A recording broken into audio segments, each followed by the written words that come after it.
I had this dream that I can't stop thinking about. It wasn't one of those wild, confusing dreams that fade away when you wake up. This one felt heavy, almost too real. I was standing somewhere I didn't recognize, a wide open field, no sound, no wind, just this golden light hanging in the air. Everything looked peaceful, but I felt uneasy, like something was missing. Then I saw him, Jesus. He wasn't glowing, he wasn't distant, he looked human, more real than anyone I've ever met. His eyes caught mine, and in that instant I forgot where I was. There was no fear, only this deep sadness that filled the air. I wanted to ask what was wrong, but I couldn't move. He looked tired, like someone who's carried the weight of every broken promise, every harsh word, every time we chose pride over kindness. And then I saw a tear rolling down his face. I didn't expect that. You don't picture Jesus crying. You think of strength, forgiveness, eternity, not sorrow. But there he was, standing in front of me, crying quietly, like a friend who's seen too much. It wasn't anger in his eyes, it was compassion that hurt to look at.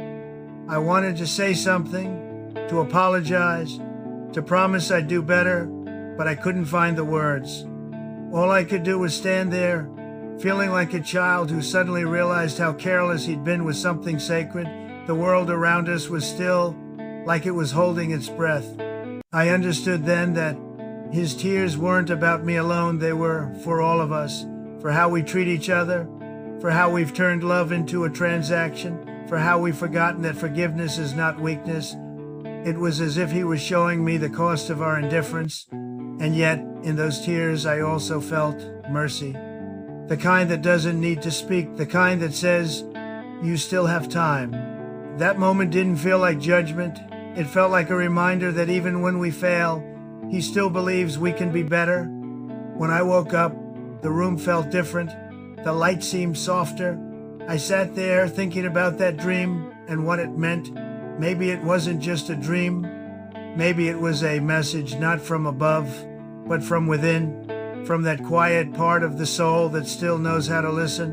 When I woke up, I couldn't shake the feeling that the dream wasn't finished. It followed me through the day like a shadow that wouldn't fade. Every time I closed my eyes, I could still see his face, not angry, not distant, just full of a kind of sadness I didn't know how to describe. I tried to brush it off, tell myself it was just a dream, maybe something my mind made up after a long day. But deep down, I knew it wasn't random. It had a weight, a message, even if I didn't fully understand it. I poured a cup of coffee and stared out the window for a long time. The sky was gray, quiet, almost the same color as that dream. It felt like the world itself was tired. I started thinking about what he could have been crying for.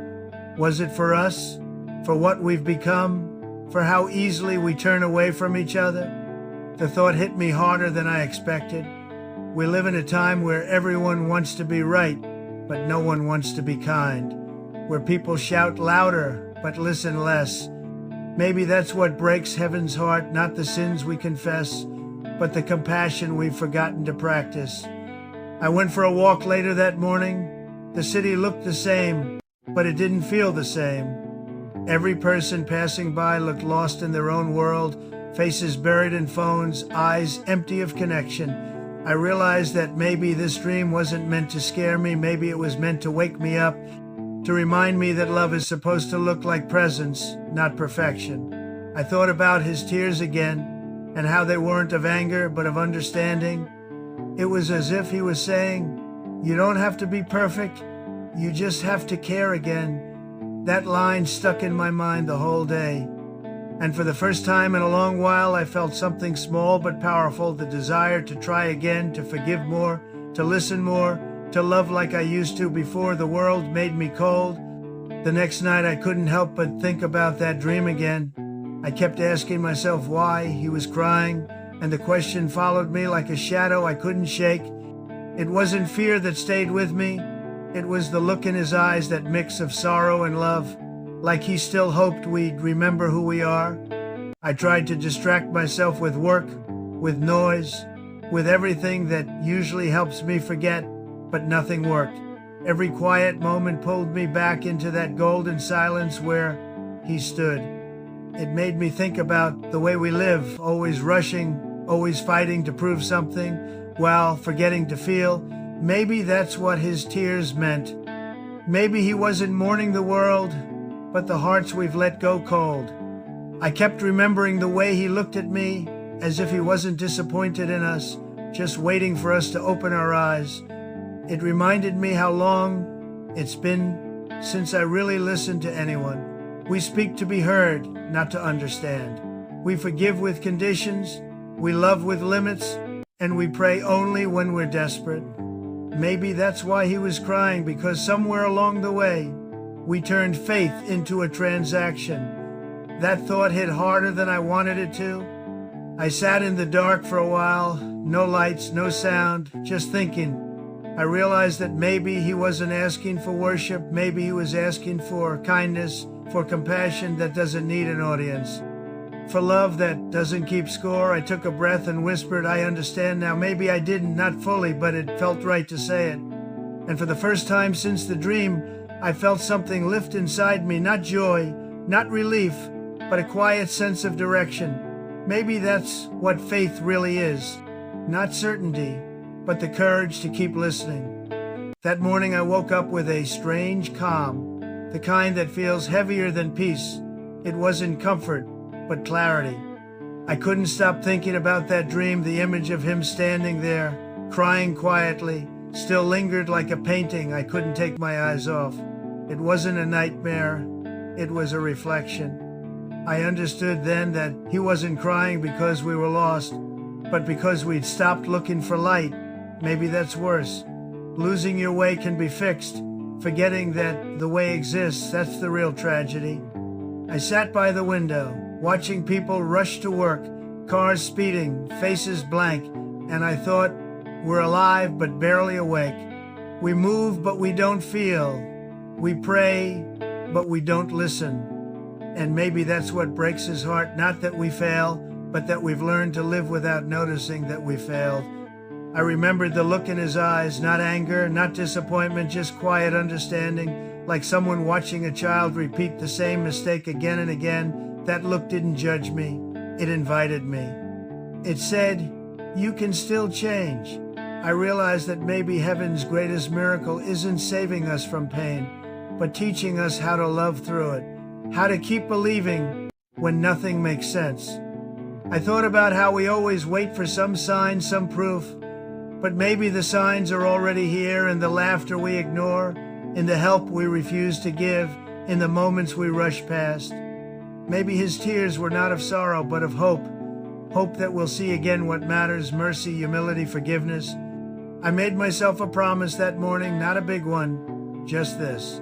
To start paying attention again, to speak softer, to listen longer, to forgive sooner. If he could cry for us, the least I could do was care again. Later that day, I went for a walk to clear my head. The city was loud, restless, and yet I couldn't hear a thing. It was like I was moving through noise that no longer reached me. Every face I passed looked tired. Every conversation felt rushed, and I kept wondering how many of them carried the same emptiness I'd been feeling. The dream had shaken something loose inside me, a memory of who I used to be before life got so complicated, before success, before power, before the endless noise of opinions and expectations. Somewhere along the line, I had started mistaking being busy for being alive. I thought of him again, standing there in that silent light, tears on his face, and it hit me. Maybe he was crying not because we're evil, but because we've forgotten how to be simple, how to love without an agenda, how to give without counting the cost. I remembered the way my mother used to pray when I was a kid, not for wealth, not for fame, just for peace in the home and kindness in the heart. Back then, faith wasn't a speech, it was a way of breathing. And I realized how far I drifted from that. I stopped by a park and sat on a bench. A child was feeding crumbs to a bird, laughing every time it hopped closer. That small moment hit me harder than any sermon ever could. There was purity in it, the kind that doesn't ask for attention or reward, That's what we've lost, the innocence of doing good just because it's good. I whispered a quiet thought, not really a prayer, more like a confession. If you were crying for us, I understand now. Maybe the world doesn't need another miracle. Maybe it just needs people who remember what love looks like when it's honest, quiet, and real. That night, after everything that had been running through my head, I sat outside under the stars. The air was cool still, and for the first time in a long time, I wasn't trying to solve anything. I just sat there, breathing, letting the silence speak.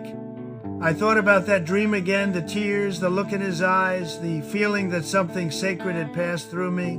Maybe it wasn't about him crying at all. Maybe it was about us realizing why we should. The world has taught us to hide our hearts, to call softness, weakness, and compassion naive. But in that dream, strength looked different. It looked like mercy. It looked like love that refuses to give up. I started remembering all the moments I chose pride over peace, silence over forgiveness, and it hit me. Those choices don't just shape who we are, they shape the world we live in. If he was crying, maybe it was because he sees how easily we forget that every harsh word, every act of indifference pushes us further from what makes us human. I looked up at the stars and whispered, "I hear you." Not because I wanted a response, but because I finally understood what the dream was trying to say, that heaven doesn't need thunder to reach us. Sometimes it only needs us to stop running long enough to listen. I realized that faith isn't a promise of miracles, it's a choice to stay open even when the world tells you to harden. Maybe his tears weren't a warning, maybe they were hope. Hope that we still have time to become gentler, to forgive, to look at each other and finally see what he saw in us all along. The next few days felt different. I didn't talk about the dream much, but it lingered in everything I did. When I looked at people, I saw more than faces. I saw weight, struggle, exhaustion that no one talks about. And it made me realize how quick we are to judge and how slow we are to understand. I started to notice little things again, a stranger picking up something someone dropped, a man giving his umbrella to a woman caught in the rain, a kid sharing his sandwich with another. Small moments that most people would ignore, but to me they felt holy. They were reminders that even when the world feels broken, there's still light hiding between the cracks. Maybe that's what he wanted me to see. That goodness isn't gone, it's just quieter now, harder to spot because we're too distracted to look. Every time I remembered his face, I felt that same heaviness, not guilt, but responsibility. The kind that says, if you understand, then live differently. And I tried. I spoke a little softer. I listened when people needed to vent instead of planning what I'd say next. I called someone I hadn't talked to in years, just to say I forgave them. It wasn't dramatic, but it was real. And with each small